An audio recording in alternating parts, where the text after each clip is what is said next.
Soyez le bienvenu, fidèles téléspectateurs. Une fois de plus, nous vous disons merci à vous parce que vous avez une fois de plus montré l'intérêt que vous portez à votre chaîne et à votre émission Rendez-vous du soir sur la chaîne de la maman nationale, la maman de la nation, Maman Excellencia. On vous avait annoncé notre invité des marques aujourd'hui. Lui, il s'appelle l'honorable Lambert Mende Omalanga, ancien ministre, ancien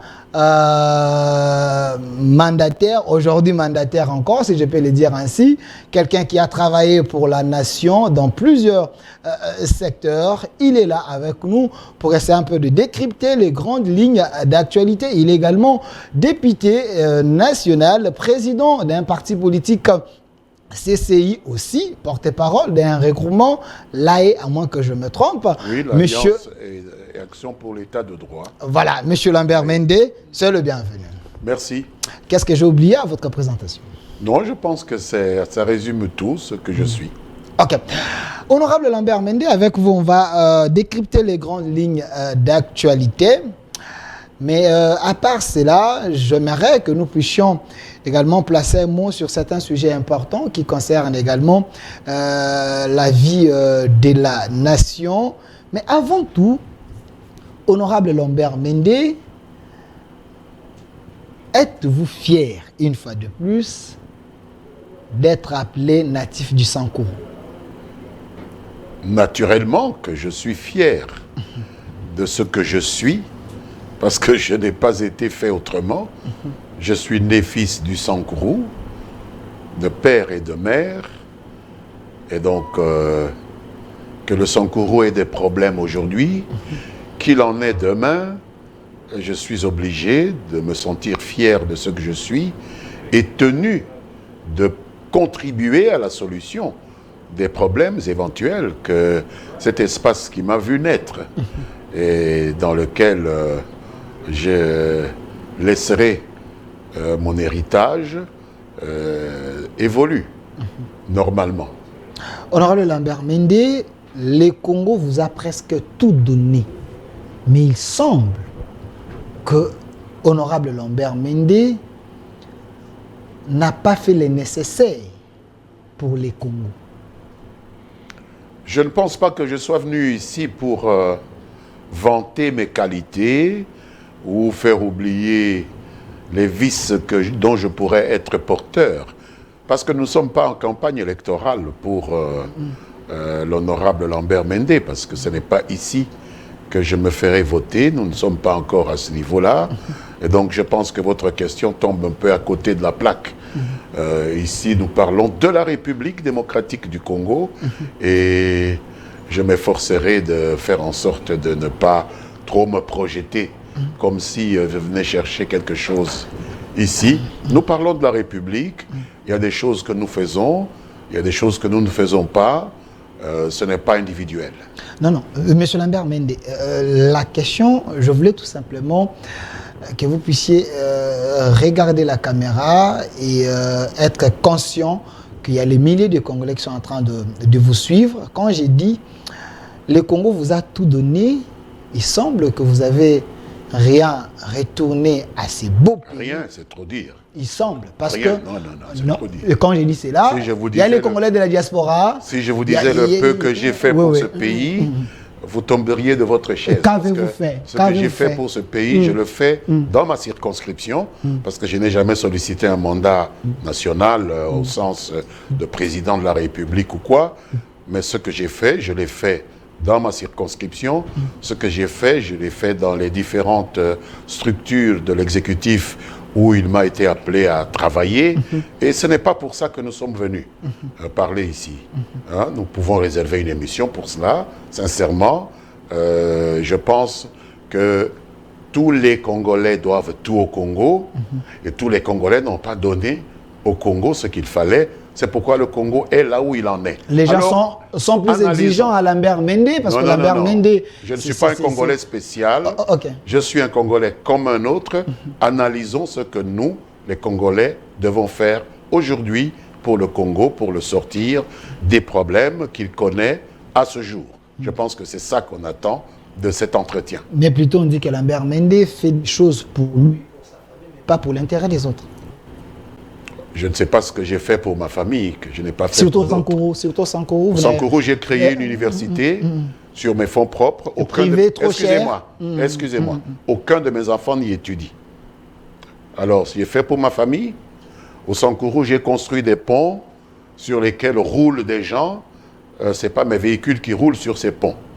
Je l'ai fait pour moi-même. Au Sankoro, j'ai des infrastructures dont j'ai financé la construction sur fonds propres qui sont aujourd'hui à la disposition des Sankorois. Ce n'est pas à ma disposition puisque je vis à Kinshasa.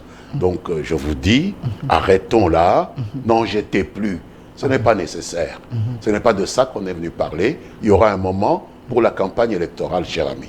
Donc vous me connaissez bien mal ou ceux qui posent ce genre de questions ne me connaissent pas. Ok.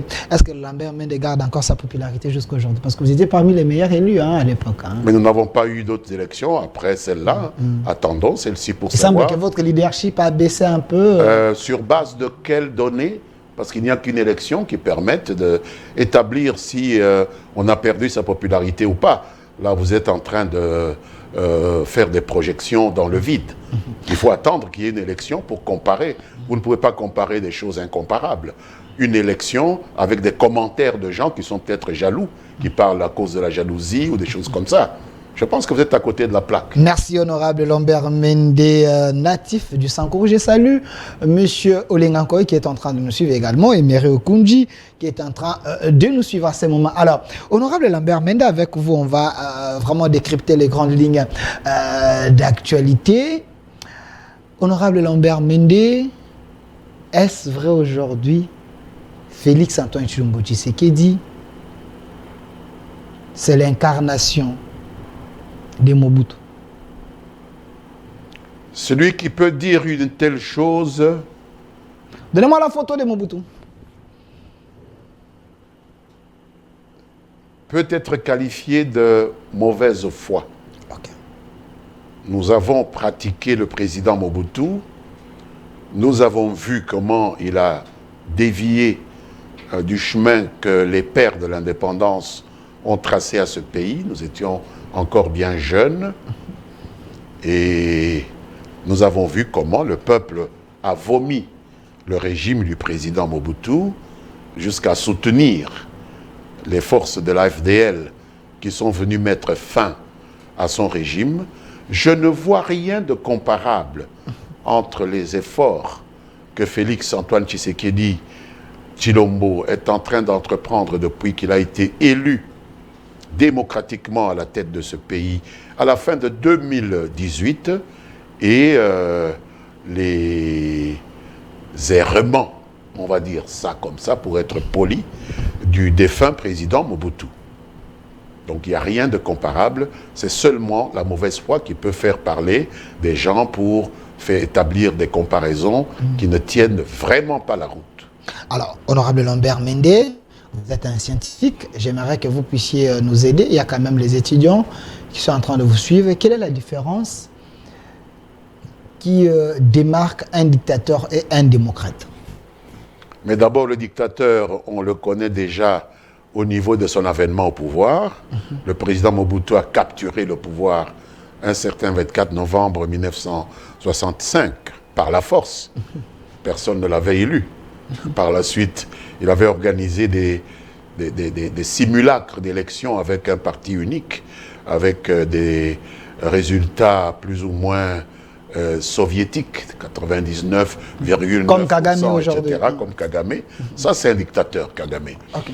Le président Tshisekedi a été honorablement élu, démocratiquement, et il est en train de nous préparer un premier processus électoral qui se fait fort d'organiser à date, puisqu'on a dit tous les 5 ans, et il s'efforce d'organiser après 5 ans cette élection, et il subit les assauts d'un groupe de politiciens qui veulent l'empêcher d'organiser ces élections à bonne date, et il résiste à ces assauts.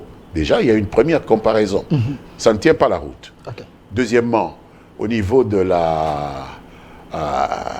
l'exercice quotidien du pouvoir, le dictateur dicte. Le dictateur n'écoute pas.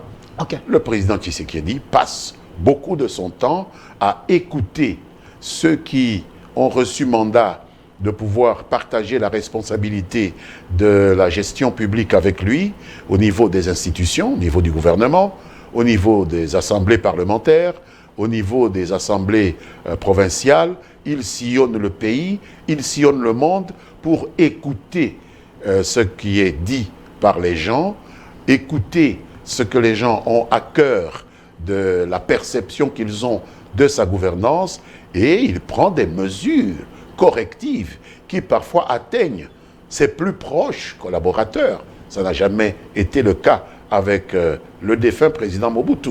J'en passe, et des meilleurs. Il y a plusieurs exemples.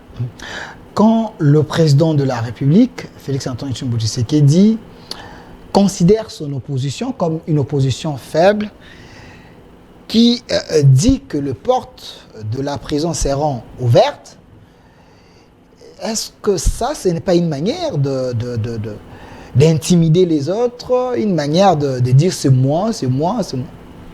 Je ne pense pas que le simple fait de dire que l'opposition est faible soit une manifestation il se croit le tout-puissant, de dictature. Non, s'il vous plaît, c'est une analyse.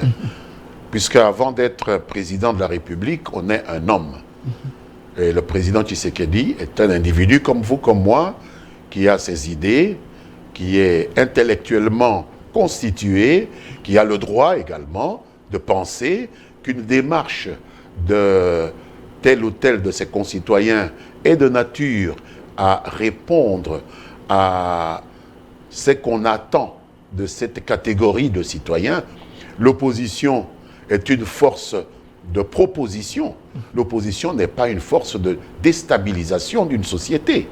Et lorsque on constate que l'opposition se perd, s'abîme dans des projets plutôt de déstabilisation de la société, d'empêcher un processus électoral démocratiquement élaboré d'atteindre ses objectifs, on peut la critiquer. Le président Tshisekedi n'est pas, parce qu'il est président de la République, il ne lui est pas interdit d'exprimer une critique vis-à-vis de ses concitoyens qui sont dans l'opposition. Nous sommes dans une république démocratique. Le président a le droit d'avoir une opinion, tout comme l'opposition a le droit d'avoir une opinion. L'opposition n'est pas la seule à avoir le droit de le critiquer. Lui aussi a le droit de dire ce qu'il approuve dans l'opposition et ce qu'il trouve contestable dans la démarche de l'opposition. Et dire que l'opposition est faible, ma foi, c'est quelque chose de... Est-ce qu'un chef de l'État peut dire ça? Parce que le chef de l'État, il est le parent de la nation. Quand lui déjà attaque l'opposition comme ça, que nous avons une opposition faible... Ce n'est pas une attaque que de constater que quelqu'un est faible, cher ami. Ce n'est pas une attaque, c'est un constat. On est faible ou fort. On est organisé ou désorganisé. On est en phase avec une législation donnée ou on est en rébellion contre cette législation. Alors le dire, ce n'est pas nécessairement menacer quelqu'un. Dire quelque chose, c'est le constater. C'est une analyse. C'est même un appel du pied pour susciter un changement d'attitude de la part de celui à qui on s'adresse. Lorsque je dis à mon fils qu'il n'est pas bon en mathématiques, ce n'est pas que je veux absolument le ridiculiser. Je veux le pousser à faire mieux lors du prochain devoir ou de la prochaine interrogation. Alors, voilà tout. Honorable Lambert Mene, vous êtes la personne la mieux placée à nous aider à comprendre la forme de l'opposition que nous avons aujourd'hui par rapport à votre expérience. Je rappelle que vous étiez également le ministre de la Communication et porte-parole du gouvernement de Joseph Kabila Kabange. J'étais avec les gens de l'opposition ici et disent le contraire de ce que Félix Tshisekedi avait dit, que l'opposition d'aujourd'hui, ce n'est pas une opposition barbare comme l'opposition de l'IDPS d'hier. L'IDPS cassait, l'IDPS brûlait, l'IDPS faisait ce que pensait que c'était bon, mais l'opposition d'aujourd'hui, c'est une opposition républicaine. Du fait que nous avons une opposition civilisée selon les opposants, et vous, le régime, ça vous donne le pouvoir de les considérer faibles. Vous voulez qu'eux aussi cassent pour que vous puissiez les considérer que c'est une opposition forte? Cher ami, il y a un leader de l'opposition qui est en prison aujourd'hui pour avoir été trouvé porteur d'une arme sans autorisation. Je ne pense pas que cette arme-là était destinée à ne pas casser. Vous avez vu un leader de l'opposition qui a présenté des douilles d'un pistolet, des balles d'un pistolet qu'il a prétendu avoir ramassé dans sa voiture et dont il a voulu faire porter la responsabilité aux forces de l'ordre. Alors qu'en réalité, lorsqu'on tire, c'est du lieu d'où on tire, c'est dans le lieu où on tire que tombent les douilles. Donc si Matata a ramassé les douilles dans sa voiture, c'est que c'est de sa voiture qu'on a tiré. Et je ne pense pas qu'on a tiré pour calmer la situation. On a tiré pour chauffer la situation. Et donc ça ne correspond pas à la réalité. Donc Matata avait tiré. Mais je vous dis qu'il a reconnu avoir ramassé des douilles dans sa voiture. Et je ne sais pas si quelqu'un est entré dans sa voiture pour tirer à sa place et faire en sorte qu'on retrouve. Il n'a pas dit qu'on a volé sa voiture. Donc je constate simplement des faits. Ne me faites pas dire ce que je n'ai pas dit. Je constate des faits qui ne corroborent pas ce qu'ils se disent, opposition civilisée. Une opposition civilisée ne se promène pas avec des armes. Une opposition civilisée ne tire pas à partir de sa voiture au cours d'une manifestation pour faire porter la responsabilité sur des forces de l'ordre. Une opposition civilisée coopère avec les forces de l'ordre qui encadrent une manifestation et ne cherche pas à calomnier les dites forces de l'ordre. Voilà tout ce que je peux dire. Honorable Lambert Mende, pensez-vous que l'UDPS est un modèle de l'opposition? Je ne suis pas ici pour juger l'UDPS. Je suis membre d'un parti politique qui s'appelle la CCU. J'ai adhéré à un regroupement qui s'appelle Alliance et Action pour l'État de droit, qui est allié à l'UDPS, mais ça ne fait pas de moi un membre de l'UDPS. Mais l'étude comparative quand même, parce que nous parlons de l'opposition. Excusez-moi, ou un juge de l'UDPS. Alors je vous serais reconnaissant de me poser des questions sur mon parti, sur mon regroupement, les relations avec l'UDPS, naturellement, elles sont bonnes, mais je ne peux pas vous venir ici perdre le peu de temps que j'ai à discuter avec vous pour m'ériger en juge d'une autre formation politique que celle à laquelle j'appartiens. Mais en tout cas, j'ai beaucoup de respect pour l'UDPS, si c'est ça que vous voulez dire. Parce que l'UDPS, c'était quand même le modèle de l'opposition.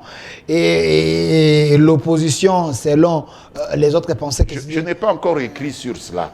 J'ai beaucoup écrit et je continue à écrire. Vous attendrez le jour où je publierai un article sur l'UDPS pour me poser ces questions-là. Mais je ne me suis pas encore penché sur le modèle de l'opposition ou quoi. J'ai d'autres écrits sur le souverainisme, etc., qui m'intéressent, qui me parlent comme le moubiste.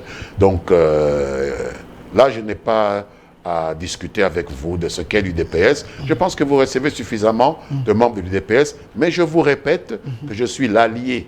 En tant que membre de l'AE, je suis l'allié de l'UDPS et que c'est parce que je respecte l'UDPS que j'ai accepté d'être l'allié de l'UDPS sans pour autant prétendre que l'UDPS, ce sont des saints du ciel. Ils ont leurs défauts, ils ont leurs qualités. J'estime pour ma part que leurs qualités sont plus importantes que les défauts sur lesquels vous semblez vouloir vous apaisantir au cours de cet entretien. Merci. Je vais inviter Augustin Kabouya, je l'avais reçu, je vais encore l'inviter pour essayer un peu de placer un mot sur ça. Mais avant de passer à ce sujet, parce qu'on a cité Kabouya, honorable Lambert Mende, vous êtes une bibliothèque, vous êtes un vrai scientifique, mais il y a un problème. Le tribalisme tue le Congo aujourd'hui. C'est exact. Il y a ceux qui pensent que les acteurs politiques congolais aujourd'hui se lancent à ces jeux-là terribles. Il y a les derniers propos d'Augustin Kabouya. Les gens peut-être l'ont mal compris en disant que Kabouya a attaqué les autres pour dire que les gens qui critiquent Tshisekedi aujourd'hui, ce n'est pas parce que Tshisekedi gère mal, mais tout simplement parce qu'il est Moulouba. Vous êtes un leader d'opinion, quand même il faut freiner cela si cela est vrai. Mais est-ce que dire cela, c'est faire du tribalisme? À ce moment-là, je pense qu'il faut rentrer dans vos classiques et essayer de vérifier bien la définition du tribalisme. J'ai vu les opposants attaquer Kabouya à tout le monde. Je pense qu'Augustin Kabouya s'est plaint, puisqu'il appartient au parti politique du président Tshisekedi, qui est Luba du Kasaï. et il a émis une plainte. Vous savez, lorsque vous me blessez et que je dis « j'ai mal, vous m'avez blessé », je ne vous ai pas rendu nécessairement le coup de couteau qui m'a blessé. Vous m'avez blessé, mais reconnaissez-moi le droit de dire « j'ai mal, vous m'avez blessé ». Et donc Kabouya a dit « on attaque mon président de parti, Félix-Antoine Tshisekedi, parce qu'il est de telle région, il est Louba, mais pas parce qu'il a posé des actes, parce qu'on n'entend pas des critiques sur la gestion.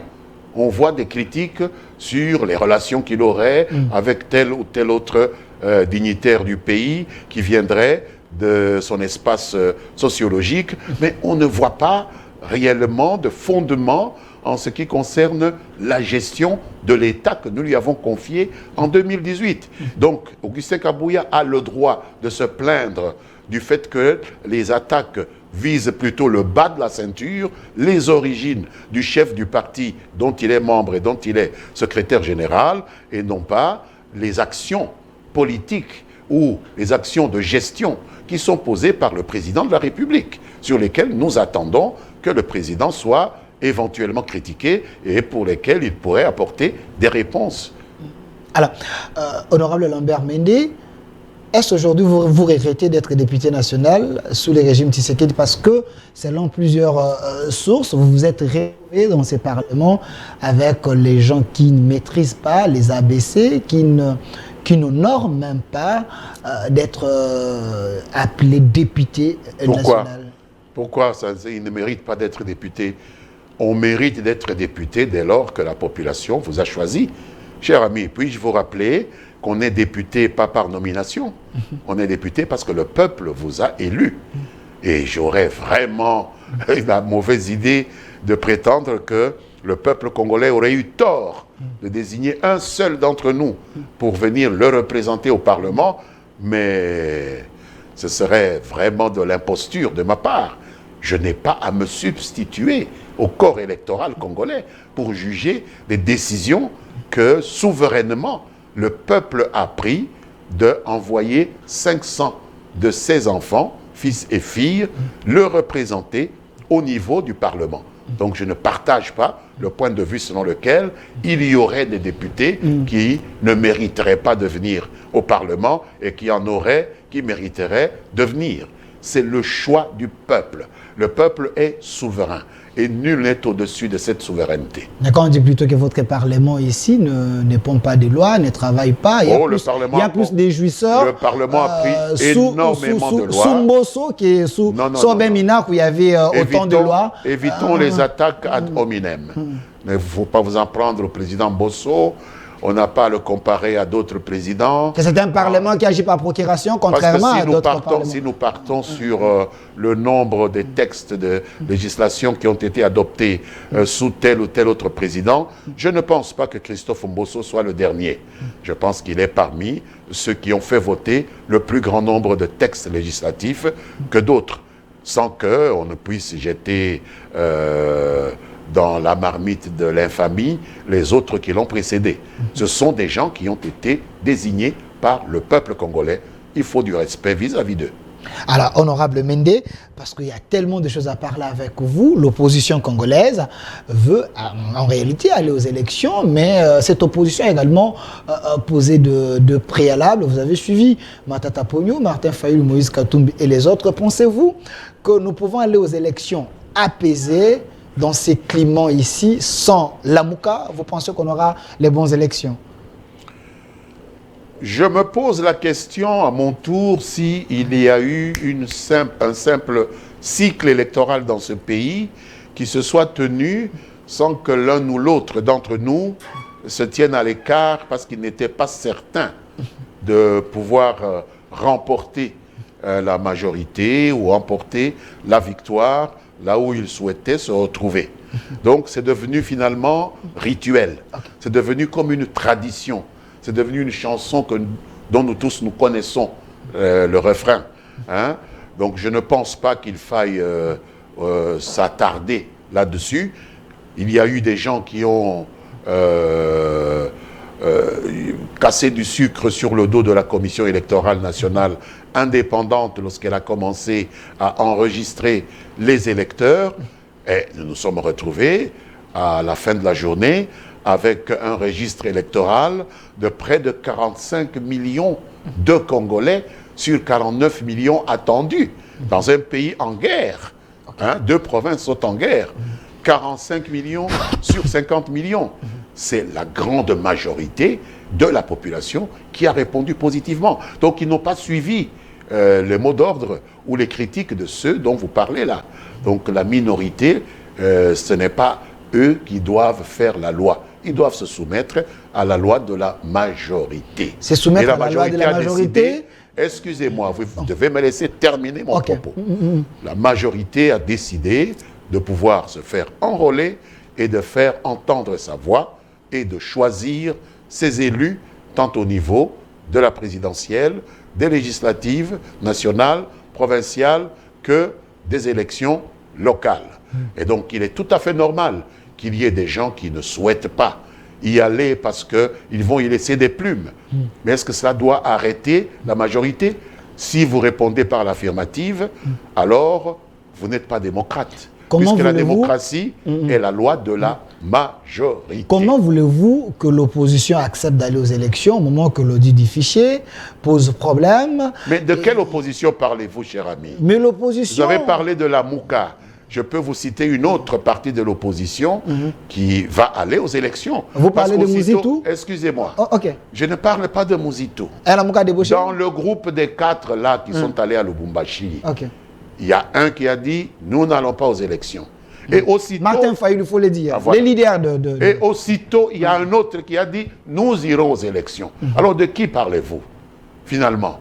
Puisque nous avons entendu le porte-parole de Moïse Katumbi dire « Nous irons aux élections ». Alors, de quoi parlons-nous? Nous allons perdre notre temps inutilement. De quelle opposition? Vous avez suivi les meetings? J'aimerais que vous parliez des oppositions. Donc, chacun a son point de vue. Ils sont divisés. Eux-mêmes ne savent pas ce qu'ils veulent. Les uns veulent aller aux élections, les autres veulent ne pas aller aux élections. Je n'ai pas ici à venir discuter de leurs conditions, de leur volonté. Ça, c'est leur volonté. Aller à une élection, c'est la gestion d'une valeur qu'on appelle liberté. Mais M. Lambert Mende, nous voulons tous les élections, mais les élections apaisées, oui, pas les élections boutiquées comme Martin Fayulu est en train de... Donnez-moi la photo de Martin Fayulu. On n'aura jamais une unanimité sur la façon dont une institution comme la Commission électorale nationale indépendante travaille. Tout comme on n'a jamais l'unanimité sur la façon dont le gouvernement rend ses services à la nation. Tout comme on n'a jamais l'unanimité sur la façon dont le Parlement travaille ou dont le président travaille. Il y aura toujours des tirs au flanc qui diront que ce n'est pas bon. Et c'est la démocratie. C'est des choses qu'il faut s'habituer en démocratie. Il ne faut pas dramatiser outre mesure le fait qu'en démocratie, il y ait la critique. C'est tout à fait normal qu'il y ait le refus de certains points de vue. C'est ça la démocratie. Ça fait même la beauté de la démocratie. Est-ce que ça, ce n'est pas des signes de vrais dictateurs quand vous n'écoutez même pas l'opposition? Parce que Martin Fayulu, mais quelle opposition? Si nous regardons les élections de 2018, Martin Fayulu était deuxième. Il a les gens derrière lui. Ce n'est pas un problème d'avoir des gens derrière soi. Mais pourquoi vous ne tenez pas compte de ce que cher ami, de quelle opposition parlez-vous? Vous en parlez comme si ils n'ont qu'une seule voix. Ils n'ont qu'un seul point de vue. C'est un président légitime. Je viens de vous démontrer que Martin Fayulu a dit « Nous n'irons pas aux élections ». Olivier Kamitatou, porte-parole de Katumbi, a dit « Nous irons aux élections ». Alors, je me prononce sur qui et sur quoi? Apparemment, vous préférez me faire parler sur Martin Fayulu et vous ne dites rien sur ce que le porte-parole de Katumbi a dit. Parce que le porte-parole de Katumbi n'a pas le même poids n'a pas le même poids de Fayulu. Ça les concerne. Ça ne me concerne pas, puisque je ne suis pas dans l'opposition. Ils doivent régler ça entre eux. Vous comprenez? La majorité des Congolais veut aller aux élections. Dans les oppositions, il y en a qui veulent aller aux élections, et il y en a qui ne veulent pas aller aux élections, et vous êtes en train de parler comme si le point de vue des oppositions est reflété par celui d'un seul parmi tous les autres qui vont aller aux élections avec la majorité des Congolais. Non, là vous avez tout faux. Le mode d'accession au pouvoir en Afrique, souvent, il y a le sang qui coule.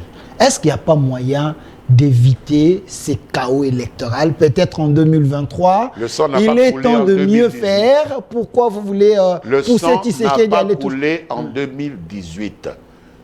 Pourquoi voulez-vous que le sang coule en 2023? On dirait que vous êtes assoiffé de sang, cher ami. Le sang ne coulera pas. Nous irons aux élections et il y aura le soleil qui va se lever et nous aurons un président. Et nous aurons une majorité au Parlement. Et nous aurons des majorités dans des assemblées parlementaires. Il y aura des gens qui aimeront le président. Il y a des gens qui n'aimeront pas le président. Il y a des gens, il y aura une opposition dans les assemblées parlementaires parce que nous ne sommes pas une république soviétique. Nous sommes une démocratie. Vous avez encore à intégrer ça dans votre univers mental.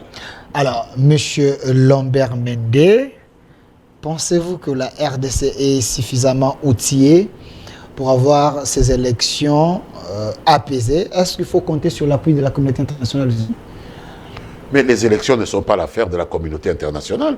Que je sache, nous n'allons pas aux urnes en décembre 2023 pour voter le secrétaire général des Nations Unies ou je ne sais quelle organisation internationale. Nous allons aux urnes pour voter, pour mettre en place les institutions nationales. Et j'ai l'habitude de dire que les élections sont l'exercice un exercice par excellence de souveraineté d'un peuple. S'il y a un domaine sur lequel une population doit se montrer jalouse de sa souveraineté, c'est celui du choix de ses dirigeants.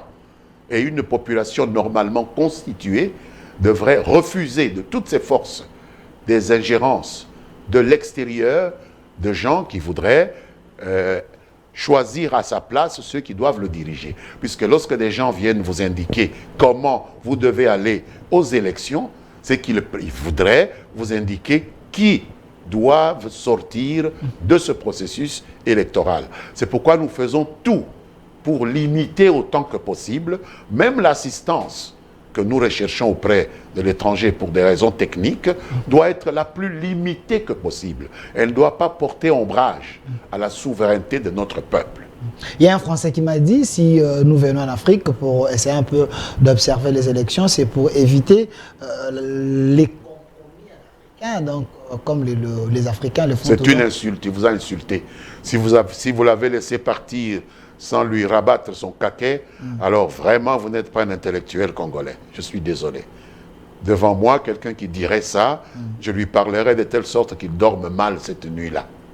Monsieur Lambert Mende Omalanga, on évolue avec vous, mais j'aimerais, avant que nous puissions prendre un autre sujet, que nous puissions suivre la vidéo ici à Mbujimayi. On a suivi le chef de l'État qui a dit des choses et ça crée trop de polémiques dans les réseaux sociaux. Il semble que le chef de l'État veut engager la guerre avec l'Église catholique et avec les ennemis de la République. Est-ce que Tembi était content, Ambongo et les autres? Prenons d'abord la vidéo, nous allons décrypter ces discours ou soit les propos du chef. Monseigneur Marcel, je crois aussi que l'État et l'Église, particulièrement l'Église catholique, ont l'obligation, je dis bien l'obligation et le devoir de collaborer, de marcher ensemble. Et c'est peut-être ici l'occasion pour moi de tirer la sonnette d'alarme par rapport à une certaine dérive constatée au sein de l'Église catholique.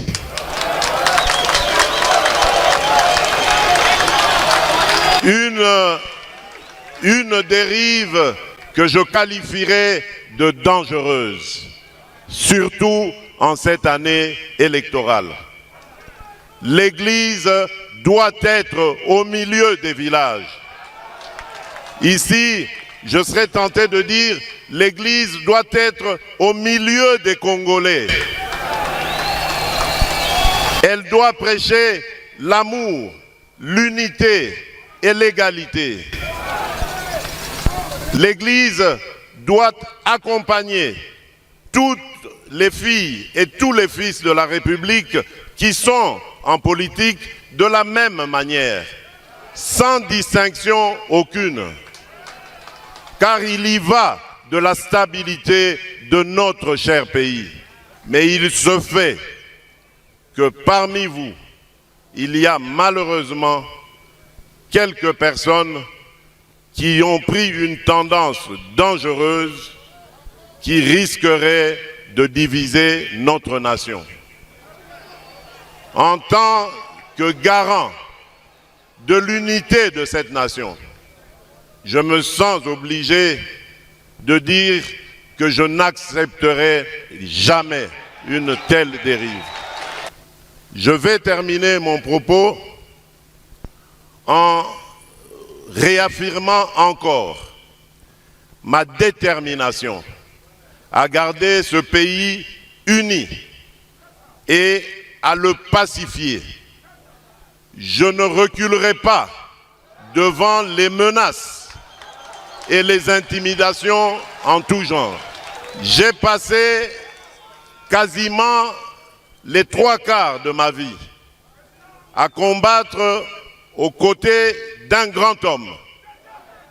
J'ai cité Étienne Tshisekedi Wamulumba d'heureuse mémoire. Cet homme m'a appris l'amour du Congo et des Congolais. Et donc, je ne serai jamais, au grand jamais, le fossoyeur du Congo et des Congolais. En revanche, je m'attaquerai sans hésitation, sans remords, à tout Congolais qui mettrait en danger la sécurité et la stabilité de notre pays. Parce que démocrate je suis, démocrate je resterai. De retour sur ces plateaux, honorable Lambert Mende. Oumalanga, vous venez de suivre le président Félix-Antoine Tshisekedi. Ses propos divisent des Congolais sur la toile. Pensez-vous, comme chef de l'État, pouvez tenir de tels propos? Je vous dirai tout de suite que je n'aurais pas dit autre chose que ce que le président a dit. Et je voudrais dire ici toute ma satisfaction de l'avoir entendu dire ces choses-là. Parce qu'au fond, de quoi s'agit-il? Il s'agit du devenir de notre pays. Ce pays que nous avons en un seul exemplaire. Il y a des gens qui ont des partenaires, qui ont des mentors à l'étranger, qui, lorsque tout va mal ici, prennent l'avion et vont se mettre à l'abri, hors de nos frontières. Mais la plus grande partie des Congolais n'ont que cet espace ici, comme espace d'évolution et de vie. Et lorsque le président de la République prend son micro et invite les membres de la hiérarchie, certains membres, parce que pas tous, parce que je vous rappelle qu'il n'est pas allé en guerre contre l'Église catholique. Je vous rappelle qu'il se trouvait à Mbuji-Mayi pour honorer l'Église catholique. Parce qu'il est allé au jubilé d'argent d'un évêque, Monseigneur Kassanda, l'évêque de Mbuji-Mayi, qui fêtait ses 25 ans de vie épiscopale. S'il n'avait pas de respect pour cette Église, pourquoi voulez-vous qu'il se soit donné la peine de quitter le siège des institutions où il travaille pour se rendre à Mbuji-Mayi pour honorer ce père de l'Église, cet évêque qui fêtait son jubilé d'argent? Donc il ne s'agit pas ici de quelque chose qui concerne l'ensemble de l'Église catholique. Et il a bien dit qu'il s'adressait à ceux au sein de la hiérarchie catholique qui sont en train d'effectuer cette espèce de déviation. Et ce que le président dit avait été dit quelques jours auparavant, c'est peut-être parce que vous n'avez pas fait attention, par le nonce apostolique, qui est l'ambassadeur du pape dans notre pays. Lorsque, clôturant une cérémonie ecclésiastique à Lubumbashi, il avait mis ce groupe d'évêques qui ont tendance à vouloir diviser les Congolais, à vouloir prendre fait et cause dans le débat politique congolais en faveur d'un camp contre un autre, à ne pas le faire. Je pense qu'il s'appelle Monseigneur Balestero. C'est un collaborateur direct du pape. Donc finalement, le président s'adresse à ces gens au sein de l'Église qui désobéissent même à leurs propres lois, puisque chez eux, la parole du pape ou de l'envoyé du pape ne se discute pas. Il y a l'infaillibilité du souverain pontife. Mais ils s'en foutent éperdument, parce que leur discours est, comme un de vos collègues l'a écrit un jour dans une allégorie que j'ai particulièrement appréciée, financièrement motivé. On les corrompt avec de l'argent et on leur met des mots dans la bouche pour opposer les Congolais les uns aux autres. Donc vous pensez que dans l'Église catholique, il y a des évêques comme ça corrompus? Ça, ni le pape, ni le président de la République ne peuvent pas l'accepter, et j'approuve ce discours-là. Nous devons l'approuver, et ceux qui critiquent ce discours sont des insensés qui ne comprennent pas exactement de quoi il s'agit. C'est quand même fort. Je voudrais vous rappeler, laissez-moi vous rappeler. Les insensés, c'est un peu fort. Laissez-moi vous rappeler un point de l'histoire. Nous étions des enfants lorsque un homme a surgi de nulle part pour nous libérer du joug colonial belge. Patrice Emery Lumumba, dont je suis un disciple.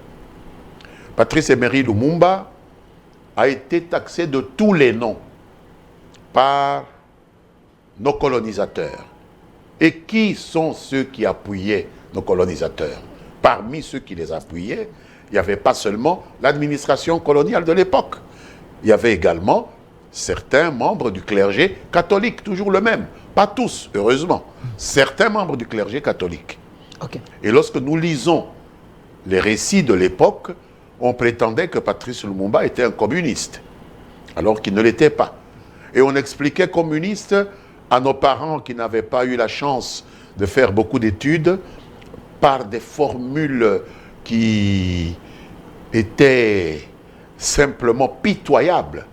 Vous savez, communiste, c'est-à-dire même votre femme devient la femme de tout le monde, votre vélo c'est le vélo de tout le monde, votre moto c'est la moto de tout le monde, votre chambre c'est la maison de tout le monde, etc.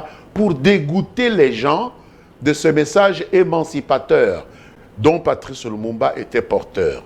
Alors s'il vous plaît, ne me demandez pas à moi, un lumumbiste convaincu, de critiquer le point de vue que le président Tshisekedi est en train d'émettre. C'est un point de vue nationaliste, c'est le point de vue juste, et c'est le point de vue qui appelle ces évêques à rester l'église au milieu du village. C'est tout ce qu'il leur demande. Est-ce l'église... Ils prêchent l'amour. Est-ce l'église peut être au milieu du village? Naturellement. Ou l'église c'est le peut rôle être de l'église. du bon côté, là où défendre le faible? Qui décide du bon côté? Qui décide du bon côté? C'est vous? C'est moi? C'est l'évêque là dont vous parlez? Quand Mbongo dit clairement au gouvernement... Ne me parlez pas d'Ambongo. J'ai dit, quand Mbongo dit clairement au gouvernement, essaie un peu d'améliorer la situation des vies des Congolais... Ce n'est pas son rôle, monsieur. Et l'opposition, qu'est-ce qu'elle fait? L'opposition n'a plus de raison d'exister. Je peux vous rappeler l'histoire, et Tchaou, vous connaissez Tchaou, vous connaissez Mosengo, tous ces gens-là, ils ont toujours eu ces rôles-là de rappeler au gouvernement de mais ils ont voulu confisquer le rôle de l'opposition. Ça, c'est une usurpation de qualité. Il y a dans un pays démocratique un pouvoir, une opposition et une société civile. Alors, si dans la société civile, il y a des gens qui veulent devenir des opposants, nous sommes au royaume de la confusion. Personne ne les empêche de devenir des opposants, mais qu'ils se définissent comme opposants, et il y aura de l'ordre. Et Donc, les vaches seront bien gardées. Hier, Mosengo vous était ne un pouvez opposant. pas vous cacher derrière... Hier, Mosengo était un opposant. Excusez-moi, ne m'interrompez pas quand j'analyse. Ok. Vous ne pouvez pas vous cacher derrière une soutane pour jouer un rôle d'opposant. Et finalement, lorsqu'on vous répond, comme on doit répondre à des opposants, vous dites non, moi j'ai la soutane, on ne doit pas me critiquer parce que j'ai la soutane.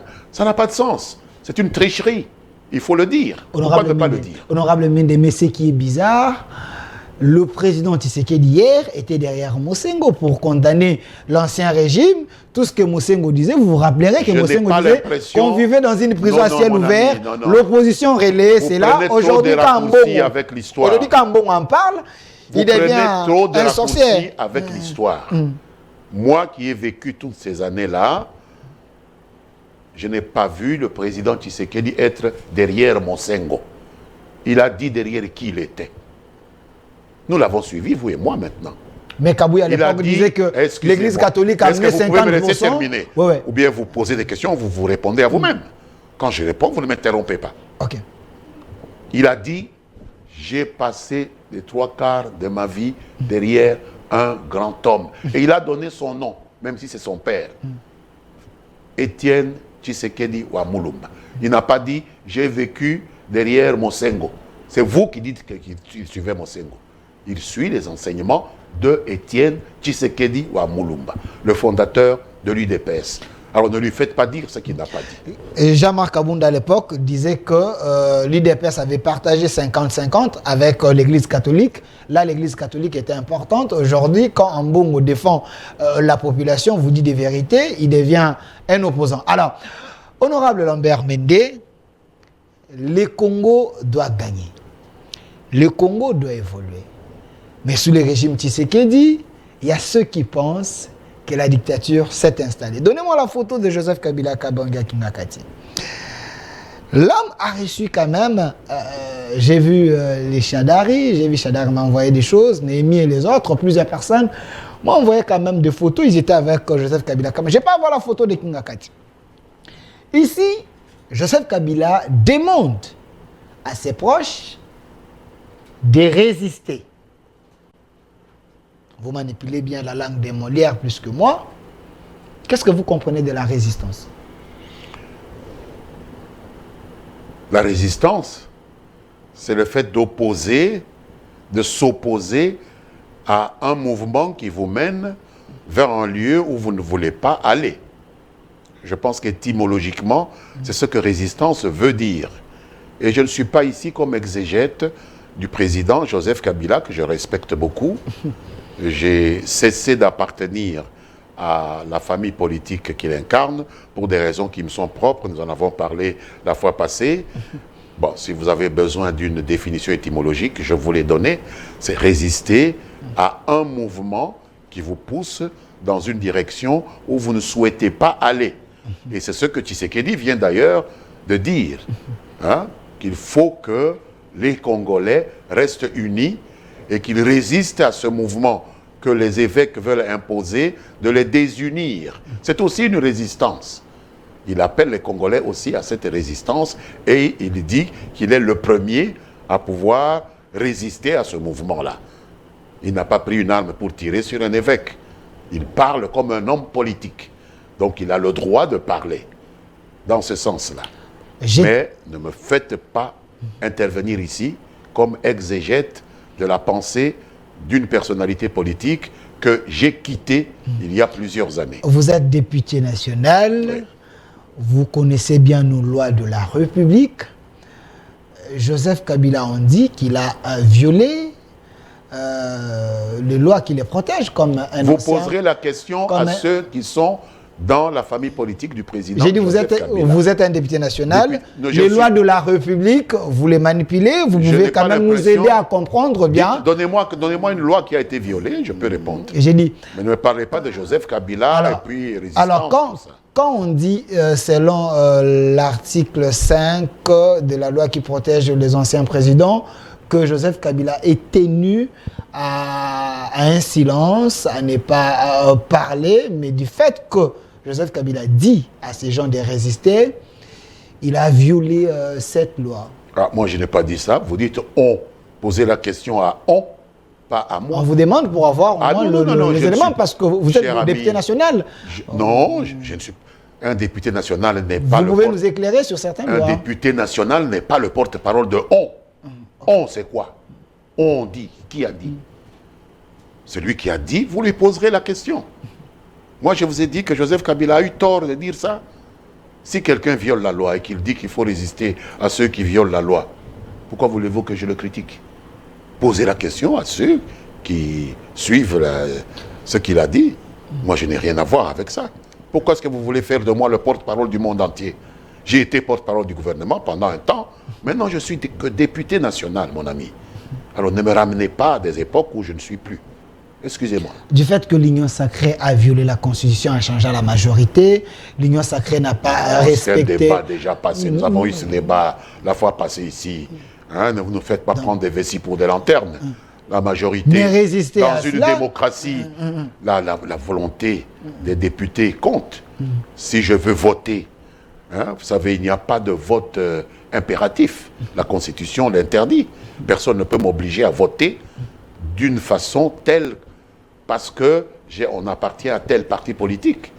C'est ça le vote impératif qui n'est pas prévu dans la Constitution et qui est interdit. Le vote impératif n'existait pas dans la législation congolaise.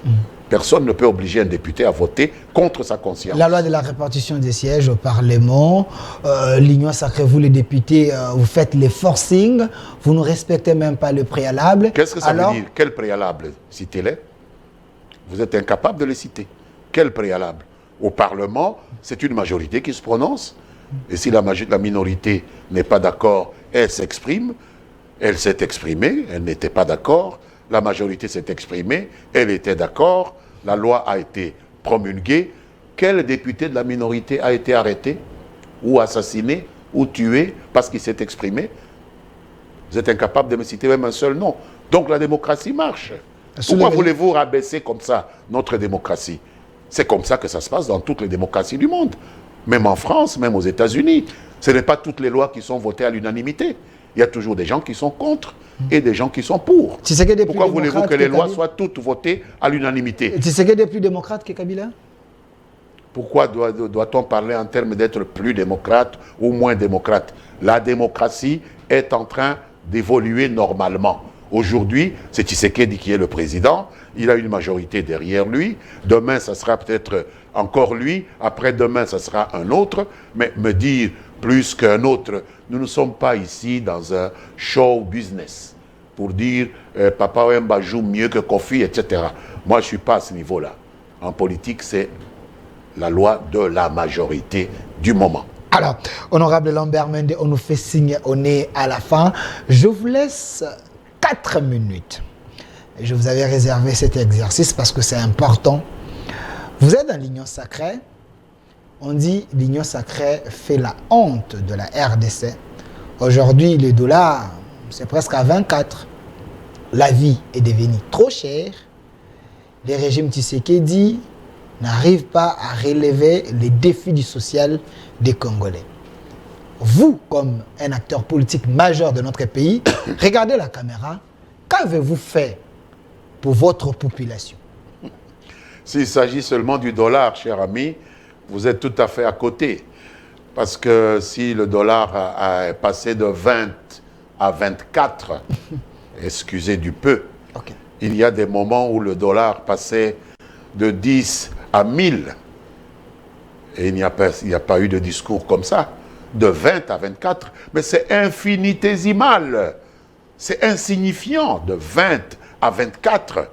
Mais il a fallu quels efforts dans ce monde après l'ouragan de la pandémie à Covid-19, après le deuxième ouragan de la guerre Russie-Ukraine qui a bloqué toutes les importations des denrées de première nécessité vers nos pays, que ce pays ait tenu, ait pu avoir cette résilience pour tenir et présenter à la fin de l'exercice budgétaire des résultats de 5 à 6% de taux de croissance.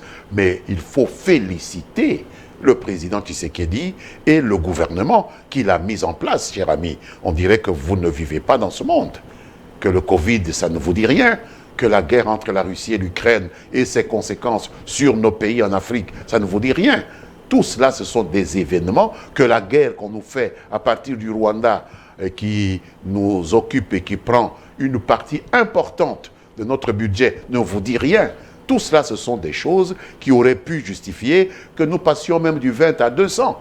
Mais nous sommes passés de 20, excusez-moi, de 20 à 24, c'est normal. Et c'est même miraculeux. Et il faut féliciter le à l'époque de Matata Pogno, il faut féliciter. À l'époque de Matata Pogno, l'homme gérait quand même. Il n'y avait pas cette guerre, il n'y avait pas Covid, il n'y avait pas la guerre russo-ukrainienne. Il ne faut comparer que ce qui est comparable. Et Matata, il est en train de se battre pour ne pas aller répondre des cas de détournement pour lesquels la justice voudrait l'entendre. Il refuse même d'aller se justifier. Il ne refuse pas parce que les lois de la République ne permettent pas. Ah non, non, les lois le permettent, cher ami. Les lois, qu'est-ce qu'elles disent? Toute infraction commise par une personne qui est président de la République, lorsque elle est président de la République ou Premier ministre, toute infraction commise à l'occasion de l'exercice des fonctions de président de la République ou de Premier ministre. Alors c'est vrai, Augustin Matata n'est plus Premier ministre, mais les infractions pour lesquelles on veut le poursuivre ont été commises à l'occasion de l'exercice, ou supposées commises, parce que ce n'est pas à nous à dire ici qu'il a commis ces infractions, il n'est que présumé coupable ou innocent, mais c'est à l'occasion de l'exercice de ses fonctions. Alors, il doit aller devant le juge et demander à ses avocats de le défendre. Pourquoi refuser? Mais il a récusé ses juges, il a enlevé la confiance. Pourquoi vous m'interrompez? Il n'a pas à refuser. Il doit absolument aller devant ses juges et laisser ses avocats et lui-même démontrer qu'il n'a pas commis ces faits-là pour lesquels aujourd'hui on présume qu'il les a commis. C'est tout. Il n'y a que ça. Le fait même de refuser d'aller démontre qu'il n'a pas la conscience tranquille. Il a enlevé sa confiance à Bahati Lukwebo, qui est le président du Sénat. Il a enlevé carrément la confiance au PG de cassation parce qu'il estime que la justice est instrumentalisée. Est-ce que la désignation d'un président du Sénat relève d'un sénateur? Vous voulez me dire que c'est l'hirondelle qui fait le printemps? La nomination, la désignation d'un président de Sénat est le fruit d'un vote de tous les sénateurs. Dès lors que Bahati Lukwebo a la confiance de la majorité des sénateurs, il est président du Sénat, mon ami. Il n'a pas besoin de la confiance d'un sénateur qui s'appelle M. Augustin Matata Pogno. Vous comprenez? Le président de la Cour de cassation n'a pas été nommé par M. Matata Pogno. Il a été nommé par le président de la République. Donc, les mots que vous utilisez ne sont tout à fait hors de portée. À retirer la confiance au président de la Cour de cassation, est-ce que lui qui le nomme? Ce n'est pas lui qui le nomme. Le magistrat suprême, c'est le président de la République qui l'a nommé, ce magistrat. Il doit se présenter devant lui. C'est lui qui est là. Demain, ce sera un autre. Merci. Il devra aller se justifier. Il faut respecter nos institutions. Merci, honorable Lambert. Maintenant, il nous reste une minute. Donnez-moi la photo de Franck Diongo. C'est également le mot de la fin de l'honorable Lambert. Mais parce que nous parlons des opposants en République démocratique du Congo. L'homme que j'ai demandé ici, honorable Franck Diongo, le président du MLP, arrêté aujourd'hui, un opposant, M. Lambert Mende, on dit que vous voulez affaiblir totalement cette opposition parce que vous avez peur aux élections de 2023. Franck Diongo, une fois de plus, en prison. Encore on. Bon, vous voulez que moi je justifie les on. La justice, peut-être, a des explications à demander à notre compatriote Franck Diongo. Il est entre les mains de la justice. Il n'est pas entre les mains de brigands ou d'inconnus, etc. Il est entre les mains de la justice. Vous comme moi, nous ne savons pas quelles sont les raisons pour lesquelles la justice s'est saisie de lui. On parle de questions de sécurité. Nous sommes un pays en guerre. Souhaitons simplement que ce compatriote trouve la possibilité de pouvoir défendre son point de vue face à la justice et s'il est innocent, s'il n'est pas trouvé coupable de faits pour lesquels on présume qu'il les a posés, il sera libre. Pourquoi voulez-vous que je me prononce là-dessus? Qui suis-je pour me prononcer là-dessus?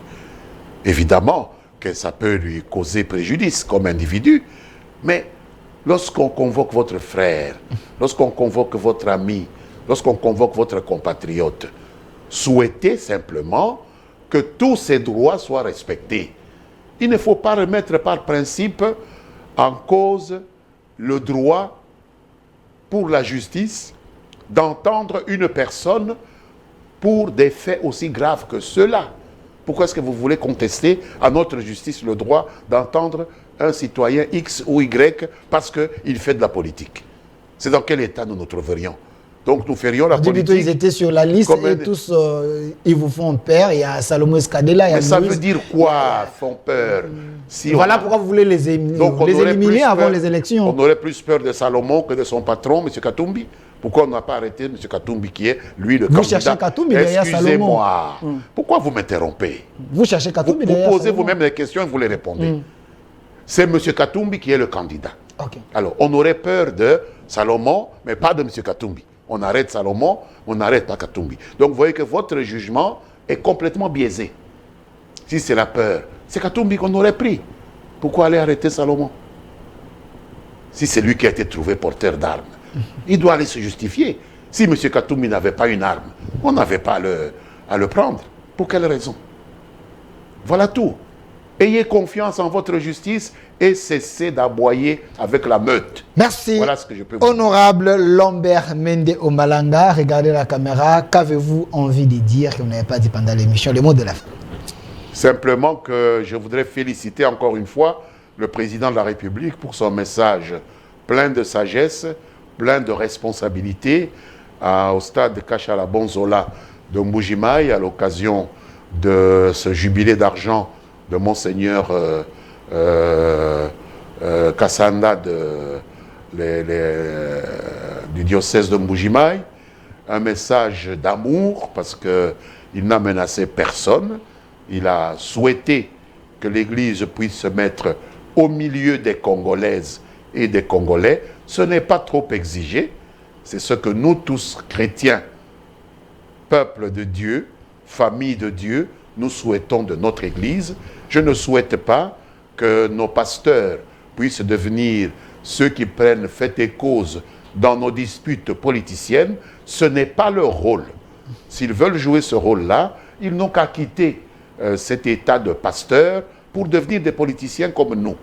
Nous avons beaucoup de respect pour nos pasteurs, mais à la condition qu'ils puissent jouer le rôle pour lequel l'Église a été créée, l'Église que nous appelons l'Église famille de Dieu, dans laquelle se trouvent tous les enfants du bon Dieu, quel que soit le camp politique auquel ils appartiennent. Merci, honorable Lambert Mende Omalanga, député national, président du CCI, parti politique et aussi porte-parole de l'AE.